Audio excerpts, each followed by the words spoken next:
लगभग 100 घर में मक्का मिल जाएगा। तो उस मक्के का हम अपने गेहूं के साथ, हमें नहीं कह रहे कि आप डायरेक्ट अपने जो है भोजन में मिलेट से शामिल कर लीजिए। मक्का भी डायरेक्ट सब खाया जा सकता है। हम बता रहे तो आप खा रहे हैं, भूज के खा रहे हैं उसकी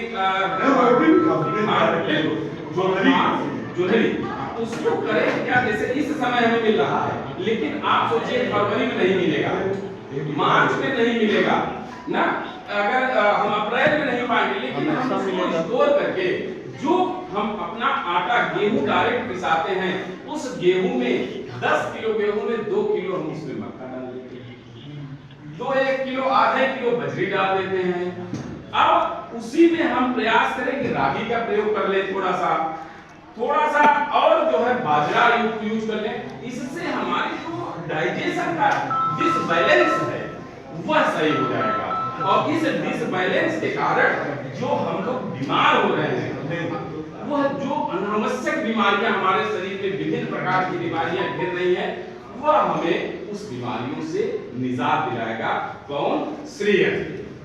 श्रीअन्न एक ऐसा अन्न है जो हम जिस भी रूप में प्रयोग करें वह हमें अमृत के समान ही कार्य करेगा, लेकिन हमें जागरूक धीरे धीरे होने की जरूरत है। जितने समाज आप अध्यापक हैं, आपको हमें ट्रेनिंग देने कोई मतलब नहीं, बट यदि आप जानेंगे तो शायद एक विद्यालय से उस सभी बच्चों को यह बताएंगे कि बच्चे मक्का है, उस मक्के में आप अपने पिता को कहिए, अपने माता को कहिए, उसमें 2 ही किलो गेहूं के साथ डालें, तो वो जो हमारे भोजन में धीरे धीरे आएगा, उससे हमारा जब बर्तन सा ऑयली बहुत ज्यादा हो जाता है, उस बर्तन ऑयली को अगर हम हाथ से धीरे मांजे हैं तो नार्मल नहीं छूटेगा।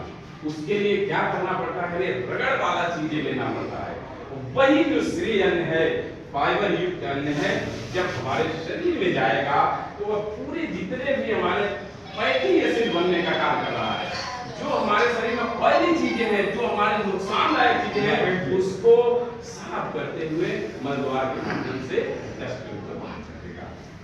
इसीलिए सरकार की यह मंशा है कि हमें मिलेट्स को अपने भोजन, अपने आहार में शामिल करने की जरूरत है। यही नहीं, अगर आपको डायबिटीज की समस्या है, आपको बीपी की समस्या है, आपको अन्य किसी भी प्रकार की समस्याएं हैं, उससे निजात पाने के लिए बड़े-बड़े डॉक्टर अब मिलेट्स हमको आपको एडवाइस कर रहे हैं। इसी हेतु सरकार का जो मंशा है, हमारे गुरुजन अगर जानेंगे तो गुरुजन ही समाज सुधारक है, इसी से हमें आपको जो है निजात मिल जाएगी। साथ ही साथ मिलेट्स पे बात करने के लिए हमारे 2 वैज्ञानिक स्पेशल आ रहे हैं।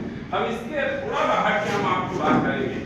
हम बात करेंगे ऑर्गेनिक फार्मिंग की, हम बात करेंगे जैविक खेती की, हम बात करेंगे वह खेती जो हमारे दादा परदादा करते थे और वह निरोगी रहते थे।